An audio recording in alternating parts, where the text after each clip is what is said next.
আসসালামু আলাইকুম প্রিয় ভাই বোনেরা। আজ আমরা আল্লাহর কিয়ামতের দিন, মানুষের শাস্তি এবং জাহান্নামের বর্ণনা নিয়ে কথা বলবো।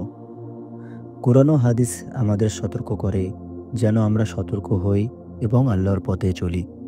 প্রত্যেক মানুষ তার কাজের জন্য হিসাব দেবে। কিয়ামতের দিন মানুষ তাদের সমস্ত কাজের হিসাব দেবে। কোরআনে বলা হয়েছে, আপনারা নিজেরা যা করেছেন তা আল্লাহর সামনে আসবে। ছোট বড় সবই প্রকাশিত হবে। হাদিসে বর্ণিত আছে, মুমিনরা আল্লাহর রহমত ও নিরাপদে থাকবেন, কিন্তু যারা অবিশ্বাসী বা গুনাহী তারা শাস্তি ভোগ করবে। কুরআনে জাহান্নামের বর্ণনা খুব স্পষ্ট। যে অবিশ্বাসী তারা আগুনে প্রবেশ করবে। আগুন তাদের ত্বক, মাথা এবং পা ছিঁড়ে দেবে। তারা চরম তাপ এবং আগুনের ধোঁয়ায় থাকবে। অবিশ্বাসীদের পেটে আগুনের লোহার রড ঢোকানো হবে।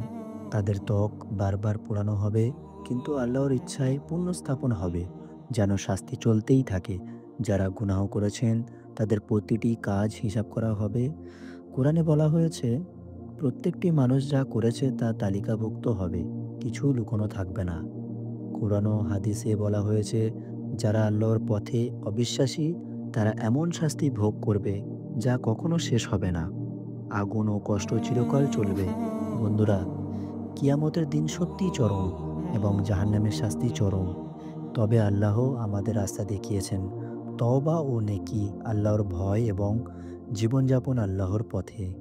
কোরআনে বলা হয়েছে, যে আল্লাহর পথে চলে সে নিরাপদ থাকবে, আর যারা অবিশ্বাসী তারা শাস্তি ভোগ করবে।